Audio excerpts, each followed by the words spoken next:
जो विद्यार्थी मित्रों धोरण 11 चैप्टर नंबर 13 हाइड्रोकार्बन संयोजनों में अपने छेल्ले लेक्चर नंबर 21 में अपना पेम्पलेटना एक्सरसाइजना प्रश्न नंबर 9 थी 31 भणी गया था। आज लेक्चर नंबर 22 में प्रश्न एक्सरसाइज एटले के स्वाध्यायना प्रश्न नंबर 32 थी आगळ वधीए तो प्रश्न नंबर 32 नु विधान आ रीतनु छे।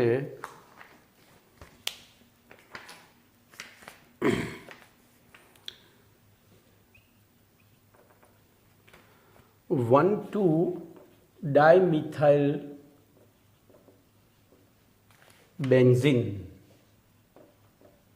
जो एनु सामान्य नाम ऑर्थोजाइलिन थाय बरोबर ना ओझोनालिसिस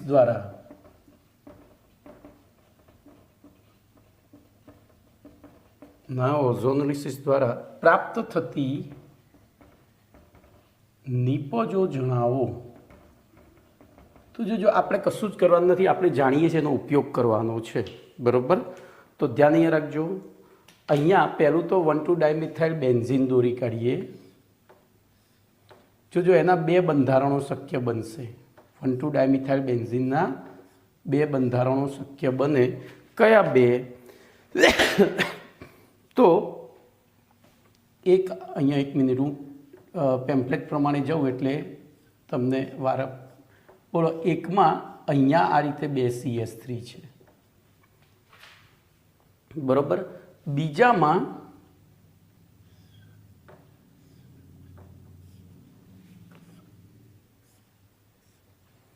आ रीते 2 CH3 छे। बोलो आ बे बंधारण में शुं तफावत छे? तो अहींया बे मिथाइल समूह ज्यां जोड़ायेला छे त्यां वच्चे द्विबंध छे जे ए कार्बन, ज्यारे अहींया त्यां द्विबंध नथी। आटलो तफावत छे। बोलो आनुं ओझोनालिसिस करीए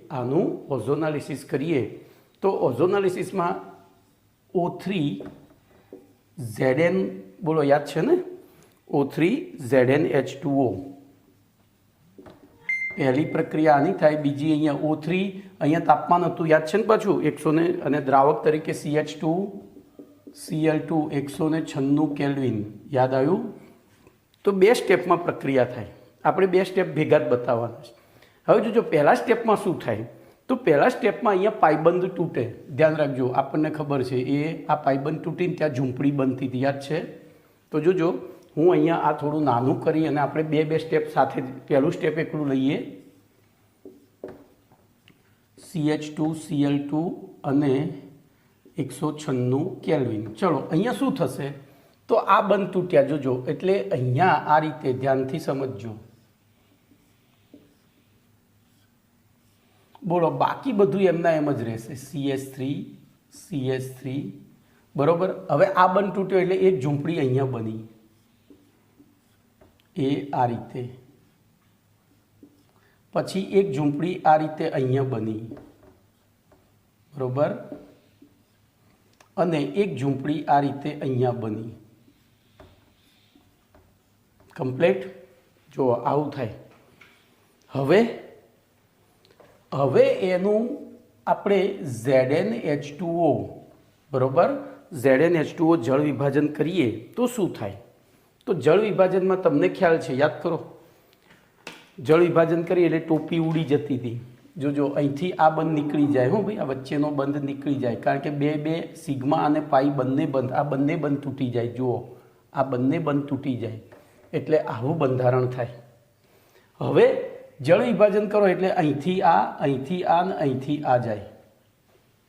બોલો તો શું થયું? એની સાથે સાથે આ બંધ પણ તૂટે એટલે બોલો અહીંયા ડબલ બોન્ડ, અહીંયા ડબલ બોન્ડ, અહીંયા ડબલ બોન્ડ, અહીંયા ડબલ બોન્ડ, અહીંયા ડબલ બોન્ડ, અહીંયા ડબલ બોન્ડ। બોલો આ શું બન્યું? તો આટલું સંયોજન બન્યું। બોલો એને હું લખું એવી રીતે તો અહીંયા આને લખી દઉં तो CH डबल बॉन्ड O जो RUA लख्યું। हवे RUA જોઈએ तो अहींया CHO અને પછી C double bond O CH3 છે એટલે જો બીજું મળશે CH डबल बॉन्ड O પછી C double bond O CH3 जो RUA અને એ જ રીતે એવું ને એવું બીજું સંયોજન આ પણ એવું જ છે જુઓ, એટલે આના 2 અણુ પ્રાપ્ત થાય. બોલો આનું નામ શું છે? તો કે ગ્લાયોક્ઝલ. બોલો આનું નામ શું થશે? તો એનું નામ થાય મિથાઇલ ગ્લાયોક્ઝલ. જો આટલાને ગ્લાયોક્ઝલ કહેવાય, એમાંથી હાઇડ્રોજન વિસ્થાપિત થયો એટલે મિથાઇલ ગ્લાયોક્ઝલ. ચલો હવે તો સેમ વસ્તુ આની સાથે કરીએ. બોલો આમાં પણ આ બંધ તૂટશે પહેલા તબક્કામાં, આ બંધ તૂટે, ખબર પડી? તો હવે તો મધ્યવર્તી નિપજ શું બનશે? તો જો હું હવે સહારો લઈશ ત્રિકોણનો, સહારો લઈશ. હવે આ રીતે ત્રિકોણ બનશે. આમાં આમ ત્રિકોણ બન્યું હતું કારણ કે આ બંધ તૂટ્યો તો આમાં આમ, તો અહીંથી આવું ત્રિકોણ બનશે. એક મિનિટ હો, અહીંથી આવું ત્રિકોણ બને. આપણે ચલો ને આ જ રીતે રાખીએ. બોલો આ બંધ તૂટ્યો એટલે પહેલો હું બેન્ઝીન દોરી દઉં, ચલો એટલે તમને ઇઝી પડે. આને થોડો શોર્ટ મારી દઈએ, બરાબર? બોલો પહેલું બેન્ઝીન દોરી જ દઈએ. બોલો કયા બંધ તૂટ્યા હતા? તો આ 3 તૂટ્યા એટલે આ તોડી નાખીએ, આ 3 તોડી નાખીએ. હવે જુઓ તો શું થાય છે? આ 3માં શું થાય છે? તો અહીંયા મધ્યવર્તી નિપજમાં બોલો અહીંયા કાર્બન છે, કાર્બન છે, કાર્બન છે, કાર્બન છે, કાર્બન છે, કાર્બન છે. આની સાથે એક એક હાઇડ્રોજન તો હતો જ બધા સાથે, અને અહીંયા 2 મિથાઇલ હતા, બરાબર? અહીંયા 2 મિથાઇલ હતા. તો શું થાય? હવે અહીંયા ઝૂંપડી બને આ રીતે, એવી રીતે અહીંયા ઝૂંપડી બને, એવી રીતે અહીંયા ઝૂંપડી બને. ભાઈ આ વસ્તુ શીખશો ને તો જ આવડશે, બાકી સીધો જવાબ નહીં લાવી શકો. હવે બોલો બીજા સ્ટેપમાં આપણે ZnH2O કર્યું. પેમ્ફલેટમાં સીધો જવાબ આપેલો હોય, તમારે આવું વિચારવું પડે, બરાબર? એટલે થિયરી જોવાની, અહીંયા લેક્ચર જોવાનું અને એ કરવાનું. તો બોલો અહીંથી આ તૂટ્યો, આ તૂટ્યો, આ તૂટ્યો, ઝૂંપડીની ટોચ ગઈ, એની સાથે તળિયામાં તિરાડ પડી, તળિયામાં તિરાડ પડી.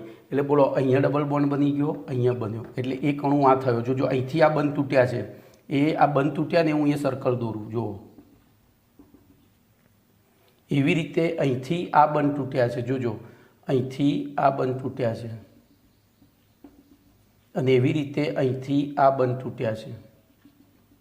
તો શું બન્યું? આ 3 જે મેં ડોટેડ સર્કલ દોર્યા છે એમાં તમને શું દેખાય છે? ધ્યાનથી જુઓ તો જોજો અહીંયા C double bond OH, C double bond OH, એના C ડબલ બોન્ડ અહીંયા ડબલ બોન્ડ બનશે ને, બધી જગ્યાએ ડબલ બોન્ડ બની જશે.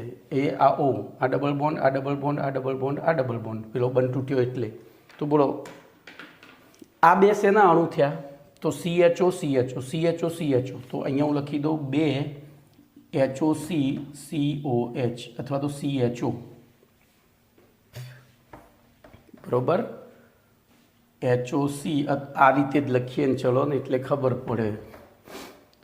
તો CH એની સાથે ડબલ બોન્ડથી O જોડાયા છે. જ્યારે આ શું બન્યું? તો CH ડબલ બોન્ડ O અને 2 CH3 જોડાયા છે. તો C double bond O, C double bond O, નીચે CH3.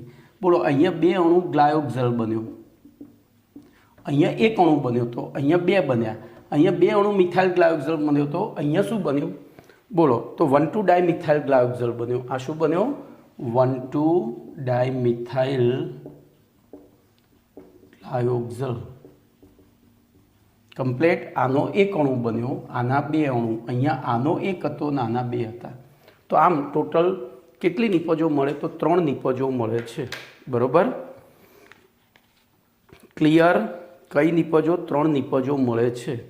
તો આ રીતનું તમારે સમજી અને પછી લખાણ લખશો તો તમને લખાણ અઘરું નહીં પડે. આ બધા જ GNEETમાં પૂછાયેલા પ્રશ્નો છે. ઓકે, ચલો એના પછી પ્રશ્ન નંબર 33 લઈએ.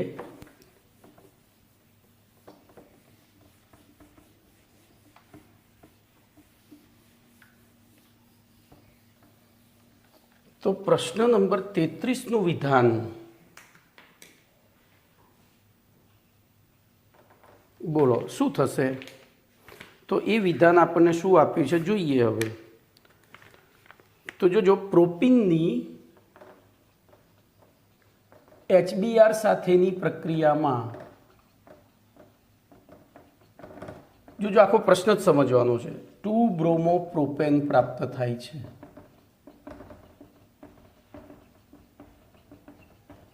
જ્યારે બેન્ઝોઇલ પેરોક્સાઇડની હાજરીમાં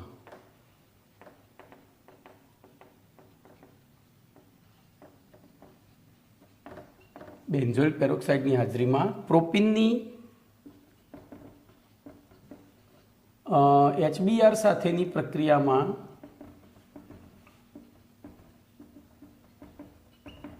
વન બ્રોમોપ્રોપેન પ્રાપ્ત થાય છે.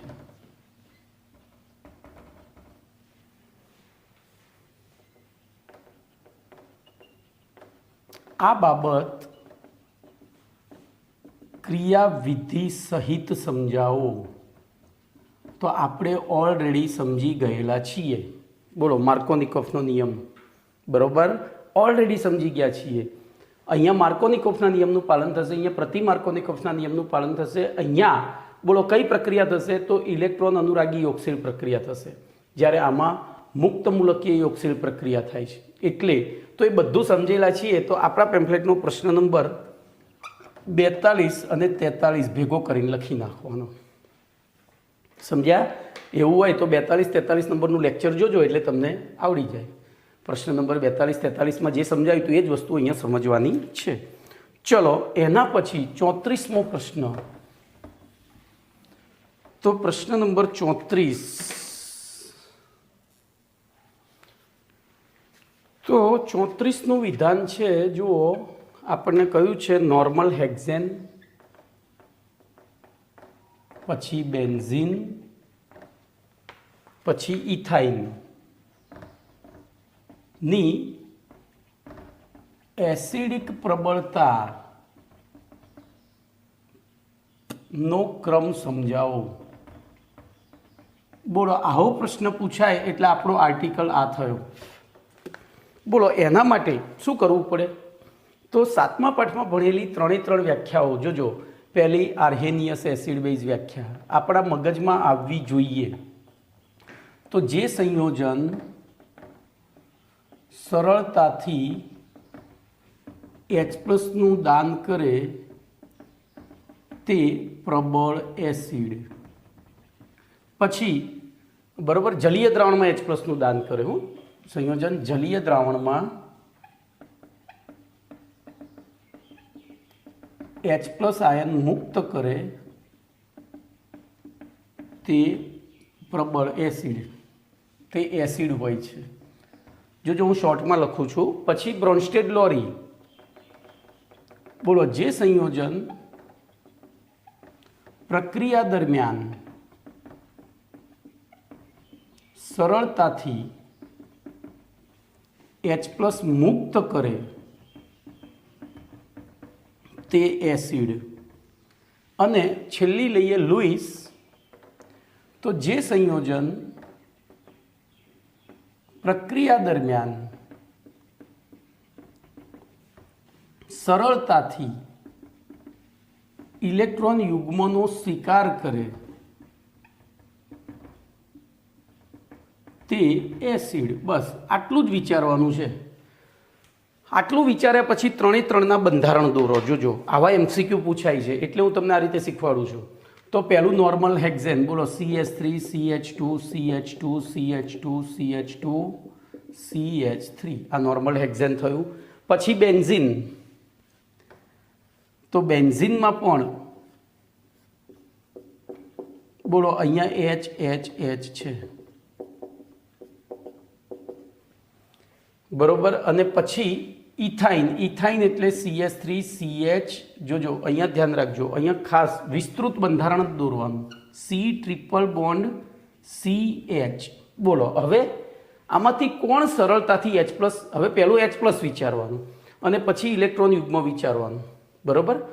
તો બોલો, આમાં આની અપૂરતા, આ બાલ્ટીમાં પાણી કઈ રીતે ભરેલું છે? એ આ રીતે. અહીં એકદમ અપૂરતું છે, અહીંયા વધારે છે. તો આ ઇલેક્ટ્રોન અહીંયા આકર્ષાયેલા રહે. કેટલી તાકાતથી આકર્ષાયેલા રહે? 3 તાકાતથી, કારણ કે ત્રિબંધ છે. એટલે આપણે તો 2 તો ગણીએ, કારણ કે સિગ્મા બંધ આકર્ષે નહીં, તો 2 પાઈ બંધ તો આકર્ષે ને. તો બોલો આ H પ્લસ છૂટો પડવાની સંભાવના સૌથી વધારે. ચલો હવે અહીંયા આવીએ. તો અહીંયા 1 પાઈ બંધ છે, એટલે દરેક H પ્લસ 1 વડે આકર્ષાય, અહીંયા 2 વડે આકર્ષાય. તો બોલો અહીંયા H પ્લસ છૂટો પડવાની સંભાવના મધ્યમ. જોજો મધ્યમ છે, ઓછી નહીં, સૌથી વધારે પછી મધ્યમ. અહીંયા વિચારીએ તો બોલો આમાં દરેક હાઇડ્રોજન સાથે આપણે આ છેલ્લા 2નું જ બંધારણ દોરીશું. તો બોલો દરેક હાઇડ્રોજન અને એના પડોશી કાર્બન વચ્ચે શું છે? સિગ્મા સિગ્મા બંધ. એટલે આવું હાઇપર કોન્જ્યુગેશન અથવા તો એની ઋણ પ્રેરક અસર લાગશે નહીં sp સંકૃત કાર્બનની.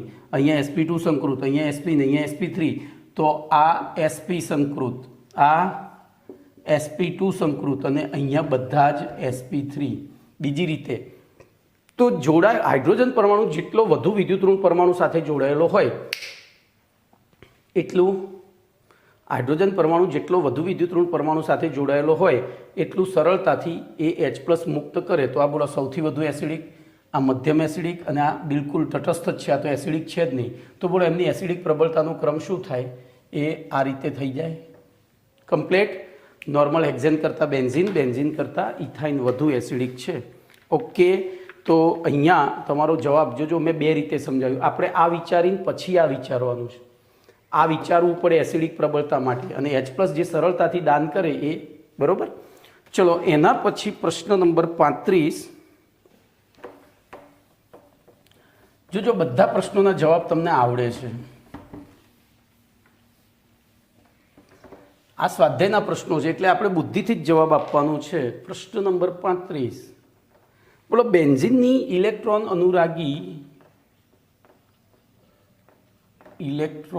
અનુરાગી વિસ્થાપન પ્રક્રિયા સરળ છે, જ્યારે કેન્દ્રાનુરાગી વિસ્થાપન પ્રક્રિયા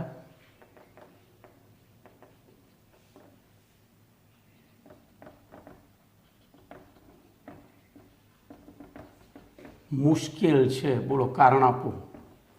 તો એના માટે બેન્ઝીનનું બંધારણ દોરવું પડે. તો જોજો પહેલું બેન્ઝીનનું બંધારણ દોરીએ. અહીંયા બધું કરી જ દેવાનું, આખું જ બંધારણ દોરવાની ટેવ પાડવાની. હવે પહેલું લઈએ ઇલેક્ટ્રોન અનુરાગી વિસ્થાપન. તો બોલો અહીંયા પ્રક્રિયક તરીકે કોણ હોવું જોઈએ? તો ધન આયન હોવું જોઈએ. પહેલું ઇલેક્ટ્રોન અનુરાગી. અને કેન્દ્રાનુરાગી હોય એટલે કે કેન્દ્રનો પ્રેમી હોય તો અહીંયા ધન વીજભારિત, એટલે ધન આયન નહીં પણ ધન વીજભારિત આપણે લખીશું. ધન વીજભારિત કોણ હોવું જોઈએ? અહીંયા ઋણ વીજભારિત કોણ હોવું જોઈએ? બોલો બંને પરિસ્થિતિમાં શું થશે? તો હવે ધન વીજભારિત હોય તો ક્યાં આકર્ષાય? ઋણ વીજભાર તરફ. બોલો આની તરફ આકર્ષાય. ઋણ વીજભારિત હોય તો ક્યાં આકર્ષાય? ધન વીજભાર તરફ. હવે આપણે બેન્ઝીનમાં આવી જઈએ. બોલો બેન્ઝીનમાં આ શું છે? તો 6 પાઈ ઇલેક્ટ્રોનનું વાદળ છે. 6 પાઈ ઇલેક્ટ્રોનનું વાદળ એટલે કેવું થયું? ઋણ વીજભારિત. ઇલેક્ટ્રોન હોય એટલે ઋણ વીજભારિત. બોલો આ બેમાંથી કોણ સરળતાથી આકર્ષાશે? કોણ સરળતાથી આકર્ષાય? તો આ આકર્ષાય. જ્યારે આ ઋણ વચ્ચે શું થશે? તો અપાકર્ષણ. એટલે એવી પરિસ્થિતિમાં ઋણ વીજભારિત કણ અહીંયા હુમલો કરે નહીં, અને ઋણ વીજભારિત કણ હુમલો ના કરે તો એ પ્રક્રિયા કેવી થઈ જાય? મુશ્કેલ. એટલે આપણે ત્યાં બળજબરીપૂર્વક કરાવવો પડે. જ્યારે આ સરળતાથી હુમલો કરશે તો બોલો હવે લખાણમાં શું લખીશું? સમજૂતી તો આપણે મેળવી લીધી, તો લખાણમાં શું લખીશું? તો ધ્યાન રાખજો. તો બેન્ઝીનના બંધારણમાં 6 કાર્બનના વલયની ઉપર અને નીચે 6 પાઈ ઇલેક્ટ્રોન વાદળ આવેલું હોય છે, જે ઇલેક્ટ્રોનનું ATM છે, પ્રાપ્તિનો એક સમૃદ્ધ સ્ત્રોત છે. આથી ઇલેક્ટ્રોન અનુરાગી પ્રક્રિયકો બેન્ઝીન તરફ આકર્ષાઈ સરળતાથી ઇલેક્ટ્રોન અનુરાગી વિસ્થાપન પ્રક્રિયાઓ દર્શાવે છે.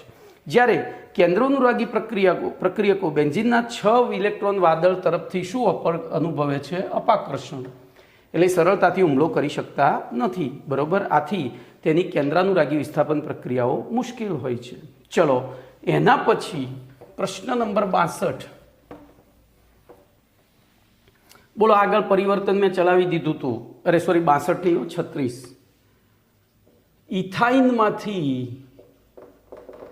બેન્ઝીન યાદ આવે છે? તો આપણે આ પ્રશ્ન ભણ્યા હતા આલ્કાઇન સંયોજનોની પોલિમરાઇઝેશન પ્રક્રિયામાં. એમાં બે રીતે પોલિમરાઇઝેશન થયું હતું, ચક્રીય પોલિમરાઇઝેશન અને રેખીય. રેખીય પોલિમરાઇઝેશન કર્યું હતું તો પોલીઇથિન મળે. શું મળે? બરોબર, પોલીએસિટિલિન, સોરી. અને જે શેમાં વપરાય તો એક સારો વિદ્યુત વાહક છે, એટલે ઇલેક્ટ્રોનિક્સ જગતમાં બહુ વપરાય છે. અને જો ચક્રીય પોલિમરાઇઝેશન કરીએ, રક્ત તપ્ત લોખંડની પાઇપમાંથી ઇથાઇનના 3 અણુઓ પસાર કરીએ તો બેન્ઝીન મળે. તો એ પ્રશ્ન આપણે ઓલરેડી ભણી ગયા છીએ. પેમ્પલેટમાં પ્રશ્ન નંબર 62ના મુદ્દા બીનો જવાબ લખવાનો છે, બરોબર.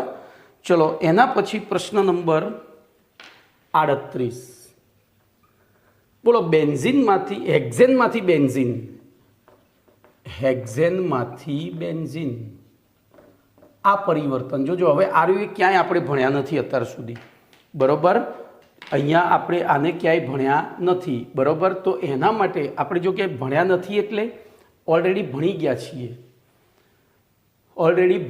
મેં તમને કહ્યું હતું કે 6 કાર્બનની રેખીય શૃંખલા હોય અને એને Cr2O3 અથવા તો V2O5 અથવા તો MO2O3 સાથે 773 કેલ્વિન તાપમાને 10 થી 20 વાતાવરણ દબાણે, તો ધ્યાન રાખજો normal hexane CH3 CH2 4 times CH3. બોલો આની કોની સાથે પ્રક્રિયા કરવાની?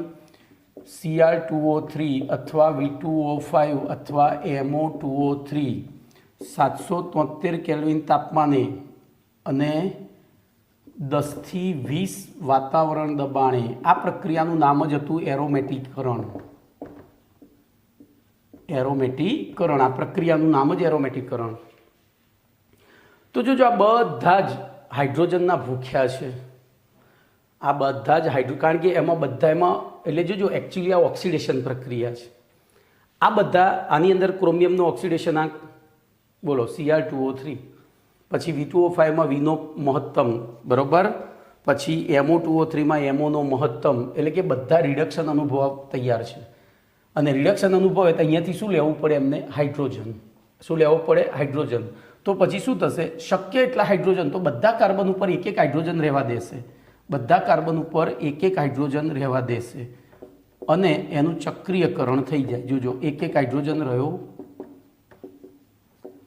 તો હજુ બધા કાર્બનની સંયોજકતા સંતોષાતી નથી, એટલે એકાંતરે શું બની જાય? પાઈ બંધ. તો આ પ્રક્રિયા સીધી જ આપણે ભણી ગયેલા છીએ, યાદ જ રાખવાની છે. ઓકે, આગળ આવી ગઈ છે. બોલો અહીંયા હેક્ઝેનની જગ્યાએ હેપ્ટેન લીધું હોત તો શું મળત? તો એરોમેટિકરણમાં 6 કાર્બનનું ચક્ર બને, એટલે અહીંયા CH3 રહેત. જો અહીંયા આની જગ્યાએ એક હજુ કાર્બન વધાર્યો હોત તો અહીંયા CH3 એમને એમ રહી અને ટોલ્યુઇન મળે. શું મળે? ટોલ્યુઇન. તો યાદ રાખજો, આ જી નીટમાં પૂછાય છે. ચલો એના પછી પ્રશ્ન નંબર 39, બોલો 39નો પ્રશ્ન છે, એવા આલ્કિન સંયોજનના બંધારણ દોરો. એવા આલ્કિન સંયોજનના બંધારણ દોરો, બરોબર, કે જેમના હાઇડ્રોજિનેશન દ્વારા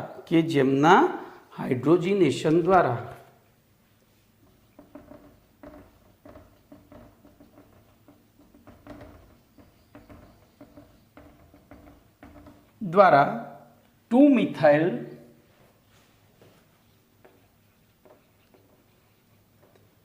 બ્યુટેન પ્રાપ્ત થતું હોય. 2-મિથાઇલ બ્યુટેન પ્રાપ્ત થતું હોય. તો જો આવો પ્રશ્ન પૂછાય ત્યારે આપણને આધાર તરીકે 2-મિથાઇલ બ્યુટેન આપ્યું છે, તો સૌથી પહેલાં શું કરવાનું? 2-મિથાઇલ બ્યુટેન દોરી દેવાનું. પહેલું શું કરવાનું? 2-મિથાઇલ બ્યુટેન દોરી દેવાનું. તો ધ્યાન રાખજો, આપણે 2-મિથાઇલ બ્યુટેન દોરીએ તો 1 2 3 4, એમાં બીજા કાર્બન ઉપર CH3. હવે બાકીની સંયોજકતા શેના વડે સંતોષવાની?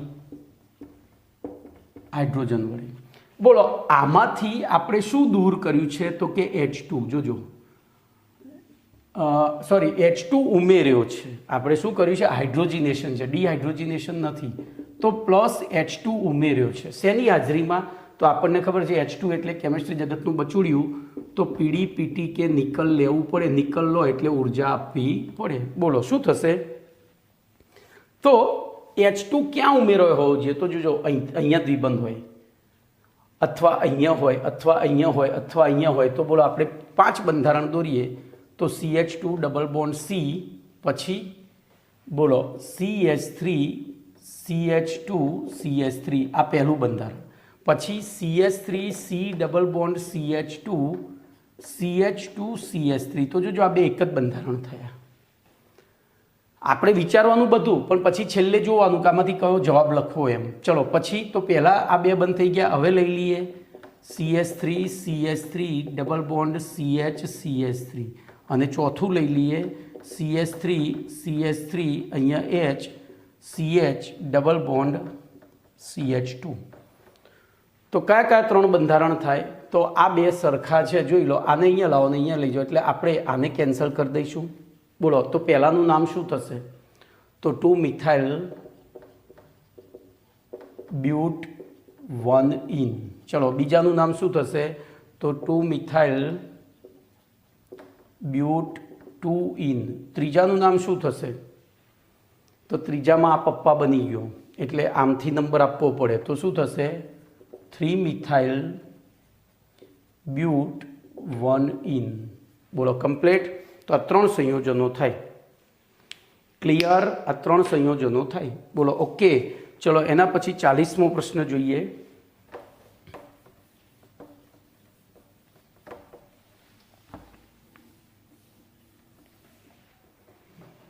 તો 40મો પ્રશ્ન શું છે? બોલો ક્લોરોબેન્ઝીન.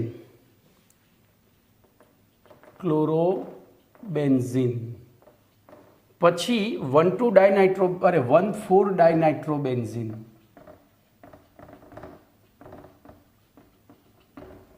અને પેરાનાઇટ્રોબેન્ઝીન.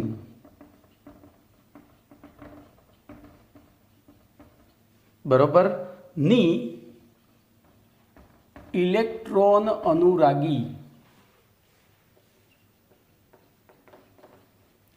અનુરાગી વિસ્થાપન પ્રક્રિયા અનુભવવાની વૃત્તિનો ક્રમ જણાવો. બોલો આવો પ્રશ્ન છે, સમજાવો એમ. ઇલેક્ટ્રોન અનુરાગી વિસ્થાપન પ્રક્રિયા અનુભવવાની વૃત્તિનો ક્રમ જણાવો. બોલો શું થશે? તો જોજો હવે હું તમને 2 રીતે આ પ્રશ્નનો જવાબ આપીશ. એઝ પર ટેક્સ્ટબુક પણ જઈશ અને એઝ પર GNET પણ જઈશ, અને બંનેનો જવાબ જુદો થાય છે. આપણી ચોપડીઓનો આ જ એક મોટો ડ્રોબેક છે. બરાબર, આપણી ચોપડીઓનો આ જ એક મોટો ડ્રોબેક છે. તો જોઈએ તો સૌથી પહેલાં બોલો ક્લોરોબેન્ઝીન.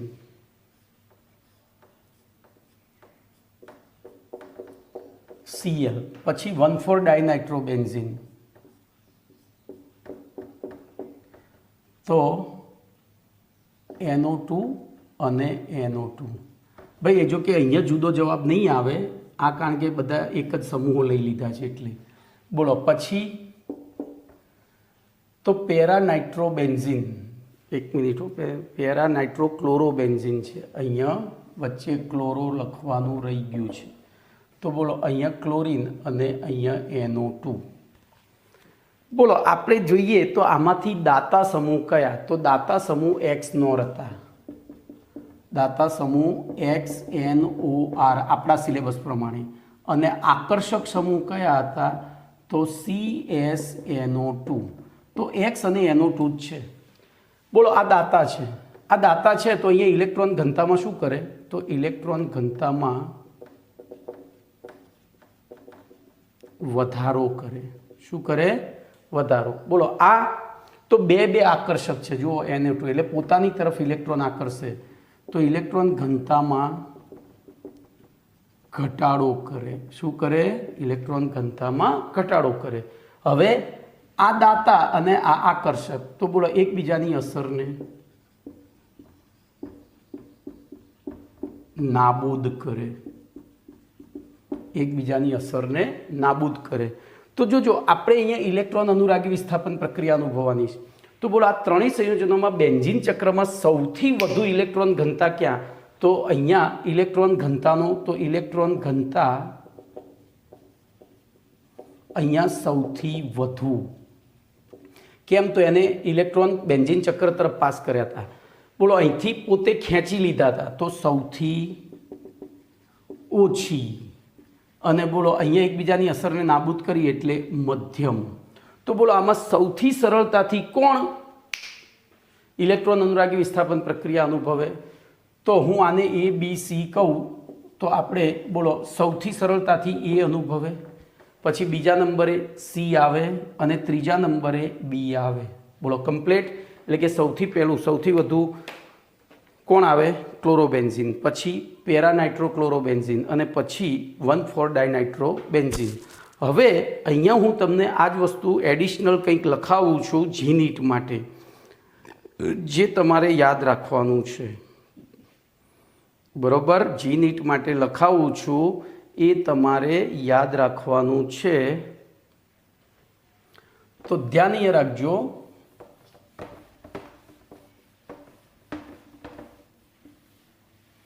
તો આ રહ્યો સ્ક્રીનશોટ અથવા તો આને તમારા ચોપડામાં લખી લેજો.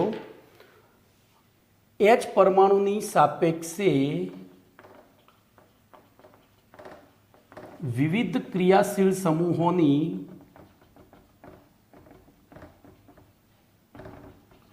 ધ્યાન રાખજો ઇલેક્ટ્રોન આકર્ષવાની વૃત્તિનો ક્રમ. બરોબર, ઇલેક્ટ્રોન આકર્ષવાની વૃત્તિનો ક્રમ. તો ધ્યાન રાખજો અહીંયા સૌથી વધુ આકર્ષક ઇલેક્ટ્રોન એક્ટિવેટિંગ એટલે તો સૌથી વધુ આકર્ષક અહીંયા જોજો આપણે આકર્ષવાનો ક્રમ વૃત્તિનો ચડતો ક્રમ લખું છું. અહીંયા આપણે ચડતા ક્રમમાં જઈએ એટલે કે સૌથી ઓછું કોણ? તો સૌથી ઓછો આ રીતે ઓક્સાઇડ આયન, પછી એના પછી તો દ્વિતીયક તૃતીયક એમાઇન, પછી તો કે NH2, પછી તો OH, પછી OR. આ ક્રમ યાદ રાખવાનો છે. પછી NHCOR ધ્યાન રાખજો. પછી એસ્ટર, પણ એસ્ટરમાં ઊંધું OC ડબલ બોન્ડ OR. પછી R, પછી ફિનાઇલ ચક્ર એટલે હું અહીંયા PH લખીશ. પછી આલ્કિન C ડબલ બોન્ડ એટલે કે દ્વિતીયક આલ્કિન, અહીંયા RR. બરોબર. તો અહીંયા આ સૌથી ઓછો આકર્ષક. નીચે ગયા એમ આકર્ષકતા શું થતી ગઈ? વધતી ગઈ. શું થતી ગઈ? એટલે કે આ બધા સમૂહો કેવા થયા? દાતા સમૂહો. તો અહીંયા બરોબર, તો ઉપરથી નીચે તરફ જતા બોલો શું થયા? ઉપરથી નીચે તરફ જતા ઇલેક્ટ્રોનનું દાન કરવાની એટલે કે ફિનાઇલ ચક્રમાં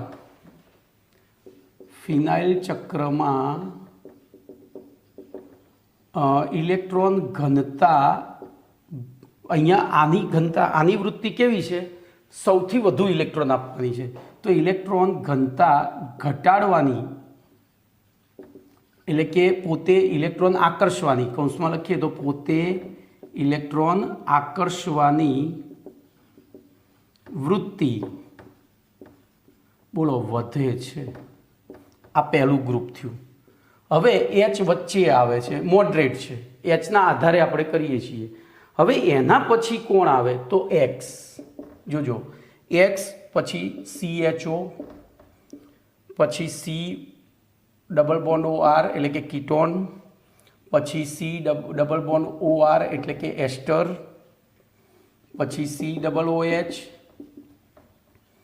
પછી COCl, પછી CF3 પછી C∼N, પછી SO3H,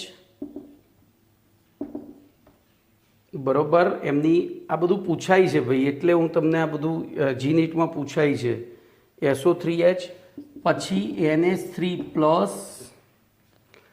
પછી NR3+, અને NO2+.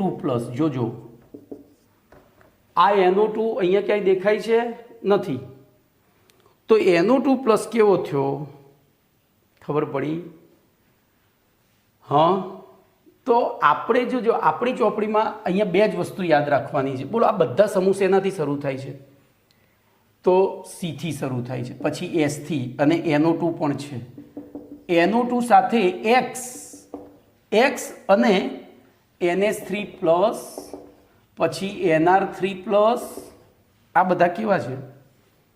પછી C થી શરૂ થાય છે, એટલે આ CF3 એમાં આવી ગયો. તો આ બધા આકર્ષક થયા. આ કેવા થયા? આકર્ષક સમૂહ થયા. એટલે આપણી ટ્રીકમાં બંધ બેસે છે, પણ આપણે યાદ કેટલા રાખવાના? આ ત્રણ જ. આ ત્રણ જ. હવે જોજો, NO2 કરતાં આની આકર્ષકતા ઓછી છે, એટલે પૂરક ગણાય. એ કેવો ગણાય? પૂરક. ઇલેક્ટ્રોન પૂરક. બોલો, અહીંયા ઉપરથી નીચે તરફ જતા આકર્ષવાની વૃત્તિ શું થાય છે? આ જ ક્રમ છે છેક સુધી. તો આ લોકો ફિનાઇલ ચક્રમાં તો અહીંથી આમ જ જવાનું છે. તો NO2 જોડાયેલો હોય એટલે ફિનાઇલ ચક્રમાં ઇલેક્ટ્રોન ઘનતા સૌથી ઓછી હોય, અને એવી પરિસ્થિતિમાં એની ઇલેક્ટ્રોન અનુરાગી વિસ્થાપન પ્રક્રિયા સૌથી મુશ્કેલીથી થાય. કમ્પ્લેટ. પણ આ ક્રમ એટલા માટે રાખવાનો છે યાદ, કે તમને MCQમાં પૂછાય કે આમાંથી કોની પ્રક્રિયા સરળતાથી અથવા તો કોની ઇલેક્ટ્રોન અનુરાગી પ્રક્રિયા સરળતાથી થશે. તો ખાલી હેલોજન અહીંયા શિફ્ટ. હવે જોજો, અહીંયા આલ્કિન પાછો અહીંયા જતો રહે છે. જોજો, અહીંયા આવી જાય છે, પૂરકમાં આવે. અહીંયા ડબલ R હોય ને તો પૂરક, પણ જો સિંગલ હોય, આલ્કી આલ્કા હોય, તો પછી પાછો આકર્ષક. ઓકે, તો આ ક્રમ યાદ રાખજો. આ બંને આ વસ્તુ આ જ લાગુ પડે અહીંયા. ઇલેક્ટ્રોન ઘનતા ઘટાડવાની એટલે કે પોતે ઇલેક્ટ્રોન આકર્ષવાની વૃત્તિ વધે છે. તો આ સૌથી પ્રબળ એક્ટિવેટિંગ ગ્રુપ, આ સૌથી પ્રબળ ડીએક્ટિવેટિંગ, એટલે કે આ ઇલેક્ટ્રોન ઘનતામાં વધારો કરે, આરઓએ ઘટાડો કરે. ભાઈ આ વધારાનું શીખવાડ્યું, આ યાદ રાખવાનું છે. ઓકે, ચલો એના પછી આગળ વધીએ. પ્રશ્ન નંબર કયો આવ્યા? 42. ચલો 42મો પ્રશ્ન.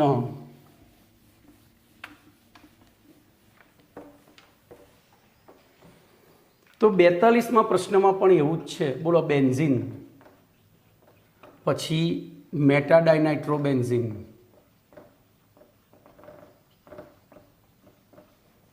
અને ટોલ્યુઇન. બોલો, આમની ઇલેક્ટ્રોન અનુરાગી વિસ્થાપન પ્રક્રિયા અનુભવવાનો ક્રમ ભણવાનો છે. તો બેન્ઝીન એટલે ખાલી આપણે અહીંયા બધા હાઇડ્રોજન જ છે. ચલો પછી મેટાડાયનાઇટ્રોબેન્ઝીન, તો અહીંયા NO2, અહીંયા NO2, અને ટોલ્યુઇન એટલે કે બેન્ઝીન ઉપર CH3. બોલો શું થશે? તો જોજો, આ રહ્યો કેવો? તો પૂરક સમૂહ.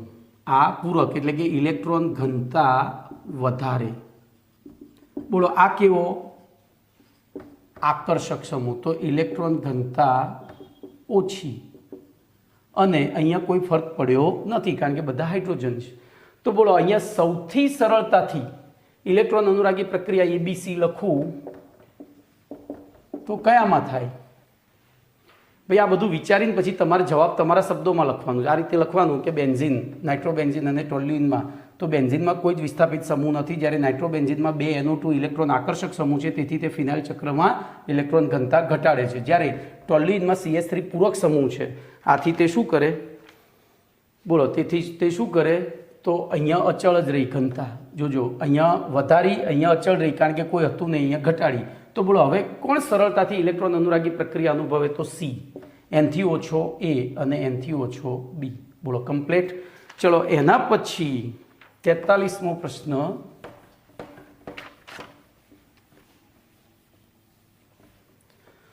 તો 43માં પ્રશ્નમાં ધ્યાન એ રાખજો, બેન્ઝીનની ઇથાઇલેશન પ્રક્રિયામાં ElCl3ના બદલે કયા લુઈસ એસિડ વાપરી શકાય? તો પહેલું તો આપણે વિચારીએ બેન્ઝીનની ઇથાઇલેશન પ્રક્રિયા એટલે કે CH3CH2Cl અરે CH2. બોલો અહીંયા આપણે નિર્જળ AlCl3 વાપર્યો તો ત્યારે આપણને અહીંયા CH2CH3 મળ્યો હતો, બરોબર. પણ હવે આપણો પ્રશ્ન એ છે કે આના સિવાય બીજા કોને વાપરી શકાય? તો બોલો આ કોણ છે? શકુની. તો બીજા શકુની જ વાપરી શકાય. હવે બીજા શકુની કયા? તો મેં તમને કહ્યું હતું કે ધાતુ તત્વ સાથે 3 હેલોજન જોડાયેલા હોય, બરોબર, અથવા તો કોઈ પણ તત્વ સાથે 3 હેલોજન જોડાયા હોય ને એટલે શકુની તરીકે જ વર્તે, કારણ કે હેલોજને એનું બધું લૂંટી લીધું હોય. એટલે એ શું કરે? અહીંયા વિષમ વિભાજન કરવા પ્રયત્ન કરે, કારણ કે એને જોઈએ છે. તો બોલો અહીંયા બીજું શું વાપરી શકાય AlCl3ની જગ્યાએ? તો FeCl3 વાપરી શકાય. પછી SnCl4 પણ વાપરી શકાય. જો ટૂંકમાં મેક્સિમમ હેલોજન જોડાયેલા હોય એવી રીતે BF3 પણ વાપરી શકાય, બરોબર. જો બધા ગુંડા વધારે હોય એવું કોઈ પણ સંયોજન વાપરીએ તો એ સંયોજન શકુની તરીકે વર્તે છે. ચલો એના પછીનો પ્રશ્ન છે પ્રશ્ન નંબર 44 કે એકી સંખ્યામાં કાર્બન ધરાવતા આલ્કેનની બનાવટ માટે વુડ્સ પ્રક્રિયા ઉપયોગી નથી, કારણ આપો. તો પહેલું અહીંયા એકી કાર્બન ધરાવતા આલ્કેનની